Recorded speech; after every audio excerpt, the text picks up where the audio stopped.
Hi, welcome to Hit Me in the Head with a Hymn Book. My name is Jeff Dixon. I'm your host for this great look at some grand old hymns. The title of this series, well, you have to go back to episode 1 to find out why that is the title. But needless to say, this series is a result of post-traumatic hymnal issues that I have been dealing with since I was a teenage young man. Each week, we're looking at a grand hymn of old, something that you might find in the Baptist hymnal.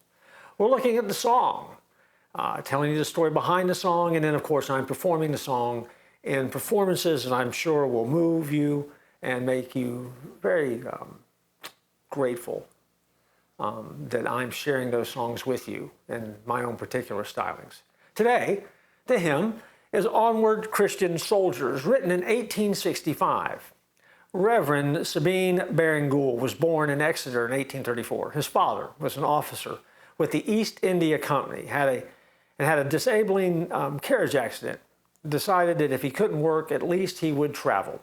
So as a result, little Sabine was dragged from one end of Europe to the other year after year after year. It gave him an unsettled childhood, to say the least. Spotty schooling, he was never in one school very long, and wanderlust that he never outgrew. He did manage to scrape through Cambridge, but for the most part, he's remembered as a brilliant, self-taught scholar. Smart as a whip to those who knew him, but most of that came not from the years he spent in school, but in the time that he taught himself. That explains why he developed certain eccentric habits. When he taught school, for example, he kept a pet bat on his shoulder. I mean, if your kid had that guy for a teacher, you'd say, oh, he's a nut job. And that's what people thought. From Sabine's original mind flowed an endless number of books, articles, poems, hymns, and track.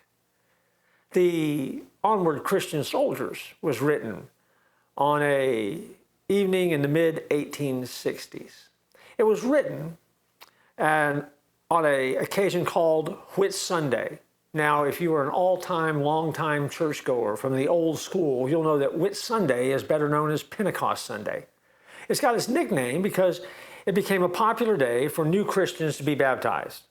The baptismal candidates marched to the rivers or fountains wearing robes of white, and so it became White Sunday or Whit Sunday, hence the name, but it's really Pentecostal Sunday. It was on this day in 1865 in the little town of Horbury, England, that Sabine stayed up late searching through hymn books for a marching type of hymn for children. The next Monday, all village children were marching to the neighboring town for a Sunday school rally. And Sabine, with the desire to give them a marching song for the trip, searched his hymnals, could find nothing, so he began to scribbling notes on a piece of paper, playing with words, dashing off lines, until he had written this hymn for that occasion. It says, Onward, Christian Soldiers, marching as to war with the cross of Jesus going on before. He would later admit it was written very, very quickly. And I'm afraid that some of the rhymes are faulty. Certainly, the thing that shocks me most about this hymn is how popular it is. Perhaps you've noticed that some of the great adult hymns that we hold on to in church history were actually songs that were written for children. The examples, all creatures of our God and King. I sing the mighty power of God. I heard the voice of Jesus say, O little town of Bethlehem, all written for children. And that includes Onward, Christian Soldiers, marching as to war. And that's the story behind the song.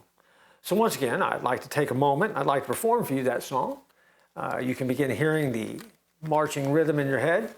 And so if you want to sing along with me through the computer, feel free to join in. Ready? Let's go. Whoa, I've been told again we're out of time, and so we don't have time for the singing portion of this episode. Who knows, maybe next time. So we don't have time to sing the song, but go look it up for yourself. Maybe hum the hymn yourself, and maybe we'll get around to performing it. But definitely come back next time, and we'll do another story, and then we'll perform the hymn. No doubt about it. I look forward to joining you next time.